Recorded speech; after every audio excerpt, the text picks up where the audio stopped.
What do I think about the supernatural? I am 100% connected to them.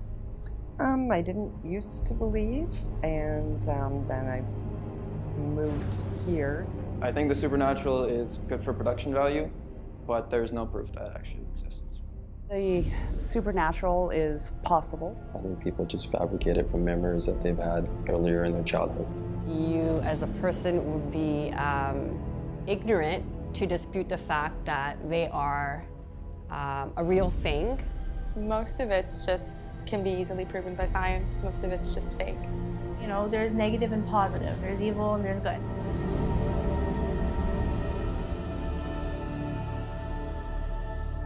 Our family spirit's name is Charlie.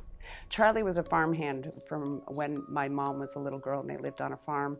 And he would play jokes on the kids, like hide their toys or turn the TV off or, you know, little things like that.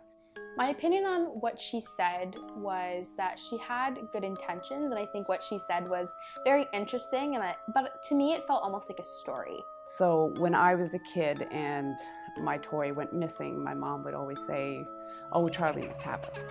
And now that I'm older and I have kids and I know I've put things in certain places and they go missing, and then only to arrive again in plain sight, I tell my kids, "Oh, Charlie must have had it." So now it's a tradition that we've passed on, so that I don't want my children to be afraid of the spirits that come.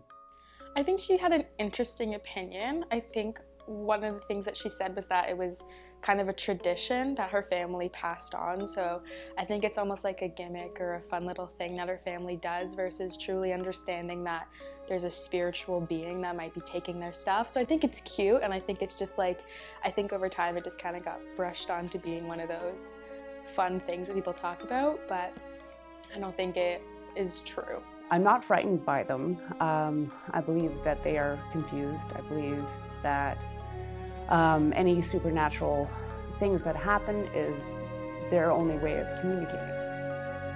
Now at my grandparents' house, the one evening, my friend currently lives in my grandparents' house, and he and I were sitting playing on the computers and stuff. We were the only ones in the house aside from his dog. All three of us were in the same room. And out of the corner of my eye, I saw something, a white figure walk past the doorway. And I turned to my friend and just kind of looked at him, and he said, "Did you just see that?" And I said, "See what?" And he said, "The white figure that just walked past." And so we'd both seen the exact same thing. Some of the things, like when her and a friend were home playing games and they saw a white figure passing, that could have been anything. If it was a cloudy night and there was a break in the clouds and moonlight passed through.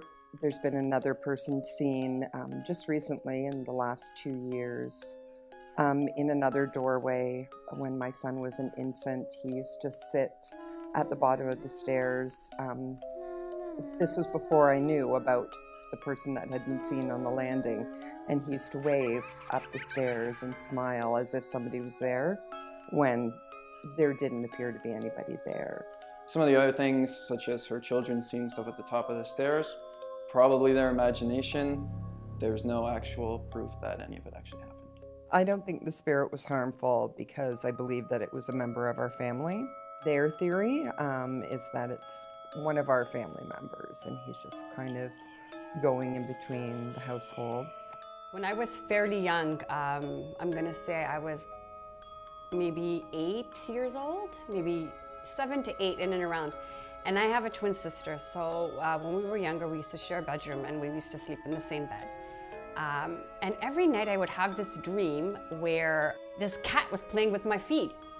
And we didn't have a cat, but I kept having this dream, and I hated it because this cat was always scratching at my feet, always scratching at my feet. So years later, after we had grown up, me and my sister, we just got to talking about dreams and that kind of a thing. And I said, you know, I remember I used to have this dream all the time when we were living at such and such a house about this cat crawling into the covers and scratching my feet. And she just stopped and said, really? She goes, I used to have the same dream. I think the woman truly believes that she has a gift and that she can see supernatural beings and interact with them. She attributes that to some of her memories that she's had from childhood and her twin sister, which she probably used to corroborate her own memory. I mean, you kind of ask something in a leading way, the other person more likely than not is going to affirm your belief.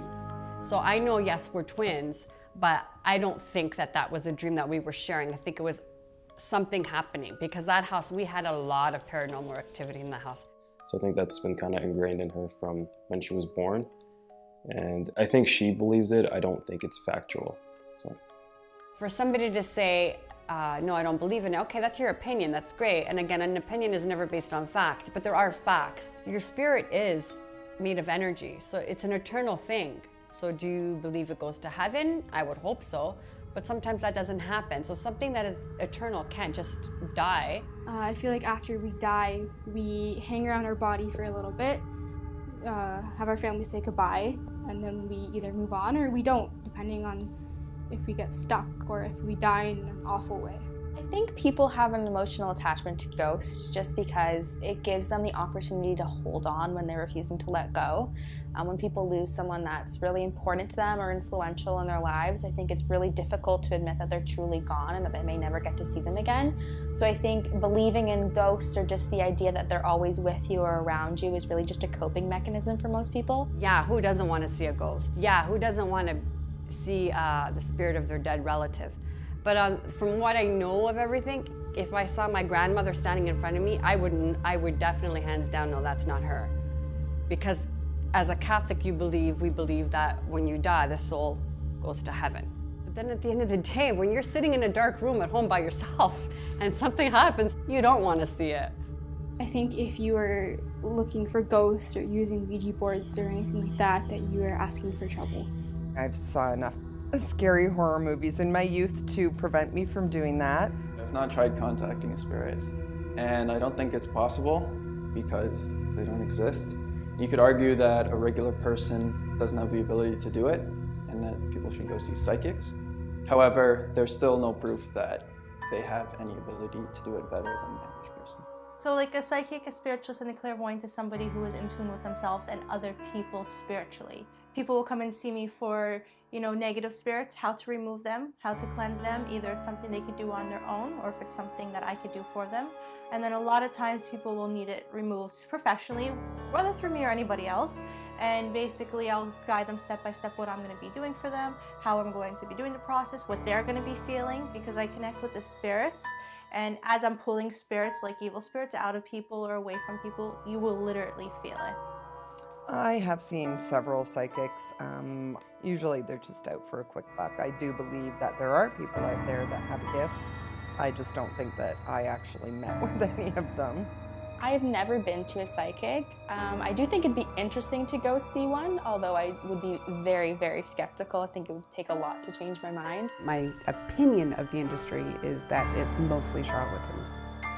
A lot of people, nowadays, everybody is aware of spiritualists and healers, so their reactions are very positive, for me at least. You'll get the ones that will be very negative, people who are just not, I guess, according to what we are today, which is healings and connecting with spirits. There's still people who are very, I guess, opposite of that, who are non-believers, I guess we call them. There are people that are more in tune with this kind of thing, and unfortunately they're very far and in between. And then there's those people that it's a learned craft, like it's you taking karate or whatever it is. These are people that have learned how to read your body, have learned to see this. Okay, she's dyed hair, or she's got 2 rings on, one looks like a friendship ring. Like, they know how to pick it up. So they come in, and you come in rather, and they'll give you like 2 words and you run with it. I think that people shouldn't be meddling with things that they don't understand. If there is a spirit world and these people are trying to get rid of them, then I think that they are displacing them. I don't think we should meddle with it. Well, like I was saying, everybody has guardian angels and spirit guides. So yes, you all do have your own guardian angels and spirit guides. I am picking up one from somebody specifically in the room, which we will speak about afterwards. And I am picking up, this is an older woman looking over this person.